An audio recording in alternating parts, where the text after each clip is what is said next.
Hello, everyone. I'm Juliano Calil. I'm the founder of Virtual Planet Technologies. We're a US and Brazil based company with a multidisciplinary team, and we have a very simple but quite ambitious goal, which is to use immersive storytelling to tackle global challenges. I'm very grateful for the opportunity to share our work with you today. And our work is really based on this simple idea, right? What if we could step into the future of our cities and shape it together? The cities are facing some very complex, interconnected, emotionally charged challenges, and traditional communication tools are failing because they kind of lack connection, context. They're also not very accessible. So there's a psychological distance, which is this idea that the issues are going to affect somewhere else at a different time. Science and policies can be very complicated to understand, and how are we going to get support for them if people don't understand them? Uh, some of this has been highly politicized. There's a lot of misinformation, for instance, with climate change. So it's not surprising that there's a lack of personal connection with this issue, right? So, and climate anxiety is also through the roof. There was a study that showed that 60% of 10,000 young people that were interviewed were either very or extremely worried about climate change. And almost half said that this anxiety is negatively affecting their daily lives, right? So, and the way we communicate about these issues isn't quite working, right? So, get this. Two professors from Georgia State University, they showed flood maps just like this one to a group of residents in Florida and did not show the maps to a different group. And guess what happened? The groups that looked at the flood maps were less likely to accept that climate was changing than the group that did not see the maps. So I'll say that again. The residents that looked at the flood maps were less likely to accept that climate was changing. So that's why we're here, right? We need new tools to plan the future of our cities. There's also a more recent study from 2024 where residents that saw their own properties on a map, even when they were on the floodplain, they felt safer. And also, the maps look very neat and organized. So if you're just outside the flood zone, you may be safe, but or feel safe, right? But the reality is you may not be, right? So let me share a little bit of the work that we have been doing with.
So as I mentioned, our mission is really to tackle these global challenges, right, with immersive storytelling.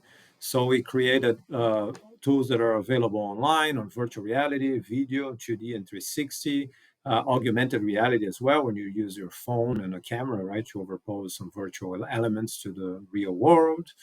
And we have to date over 30 experiences created, and we are firm believers in a co-creation approach. So we partner with tribes, local governments, scientists, students, residents, and we created the stories that are grounded in a place, but also emotion and lived experiences. Data alone is not going to do the trick. You really need to focus on stories, right? Stories that move things from these abstract concepts into something that's more tangible. And the goal here is to bridge this gap between awareness and action. And so, speaking of stories, I like to highlight the work of Chris de Meyer. He's a neuroscientist based in England. And Chris is doing a lot of great research on polarization and climate action. And he wrote this paper, and then he has a great TEDx talk, or a TED talk actually, that I recommend you watching, about this idea of transforming the way that we talk about climate change from issue to action. So this theory, and the way that I've operated for years, is that if you build awareness, if you give people the knowledge, they will do the right thing and they will act. Turns out that doesn't quite work the way we thought, right? This idea is that it's a lot easier to get someone to do something than it is to convince them that they should do something. This idea of persuasion sometimes works, but self-persuasion always works. So if you get someone to do something, they go, we this is neuroscience, right? We go through this process of self-persuasion that makes us feel good about what we've done. We feel great. And then there's also the idea that one action leads to another action, and that really helps with some of the solutions. So I really highly recommend looking up Chris's work. He also mentions this idea of that agency, which is knowing how to act in face of an issue. It's also grows with action. The more you act, the more competent you think about acting, and that leads to more action, which is really what we need, right? And it turns out that immersive stories are really powerful. So I don't know if folks in the audience that have used a virtual reality headset will understand this. It just takes a few seconds and you're transported to a different reality, right? These immersive tools can reduce this abstraction and make risks and solutions feel visible and experienced. And there's some really great studies showing that immersive and interactive experiences, they can increase our sense of self-efficacy and agency. So agency is this idea of you know how to act in face of an issue. And efficacy is this idea that you expect an outcome from your action, right? So that keeps you engaged as well. So that leads to higher engagement level, also pro-social behavior change, and even knowledge and preparation for natural disasters. So we create these tools and we deploy them at different settings, community engagement, scenario planning meetings, stakeholder engagement as well, and even art and creative installations. So I'm going to share a few examples of how we've been using this work.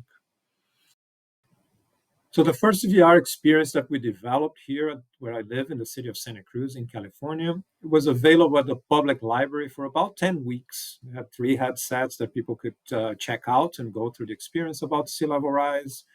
And during the 10-week period, over 400 people tried out and checked out the headsets.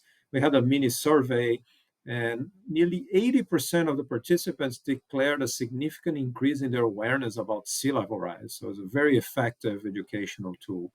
In West Palm Beach in Florida, we had a great project focused on the role of mangroves and some other adaptation options. And more than 80% of the participants that saw the solutions in virtual reality we gave them some options, right? More than 80% chose a combination of seawalls and living shorelines, which is this idea of working with nature to protect coastlines. And the majority of the folks that saw the solutions in VR, they thought that what they were seeing would work better than people that saw the same ideas in a non-VR setting. We also worked on a project in Portland, in Oregon, related to cascading impacts from climate change. So let me show you a clip from that experience as well. You are soaring above Portland, Oregon. During a short span of 1 year, Portland suffered through multiple crises, a devastating wildfire. Mrs. Smith, don't worry. Everything will be fine. Try not to panic. Emma, honey, there is a lot of smoke. What should we do? A severe ice storm. Big crash near Collie on Route 205. Ambulances are on their way.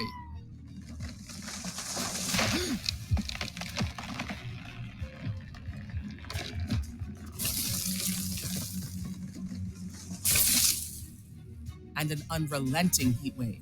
Hi, Emma. My grandpa had a heat stroke this morning and he's in bad shape. But what if things were different? What would the future look like if we adapted to events like these?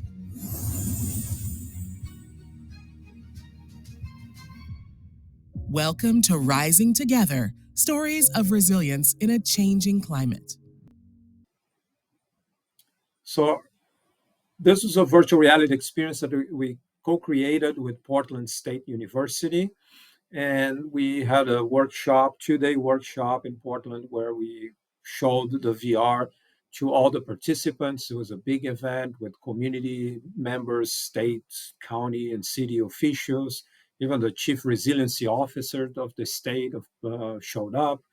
And the stories that you saw in VR, they're actually based on real stories and interviews from people that lived through those events.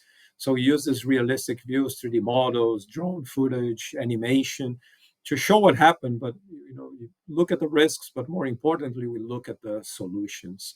And we had some really good feedback from the participants. There was apprehension. So the emotional connection really comes through, right? So they're apprehensive, but also they became curious, right? When the smoke is coming in, you have to reach out and close the window. You have to pick up the phone and check on your grandparents because the smoke is getting to their house. So there's a little bit of curiosity that comes up, but also some fun, right? We try to make it interactive in a way that people get something out of it. They're talking about it, they get excited, and so it was a great experience and an overall project. We also had another project that we worked with a local community group here, an NGO called Save Our Shores. We got a grant to create a class about marine protected areas, and that was towards mid-school students, so teenagers, and then our partners at Save Our Shores. They have 30 VR headsets, and they go around different schools. So let me play a little clip for you of that project. Hi, friends. I'm so happy you're here. My name is Marina, and I will be taking you on an adventure today. Have you ever been to a national park, such as the Grand Canyon, Yosemite, or another? These are protected areas where some activities are limited. It turns out, we also have underwater protected areas. These are some of my favorite places to hang out.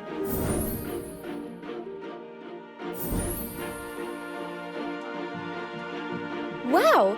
It's a giant sea bass. Let's say hello to my good friend the elephant seal. Hi, Angus.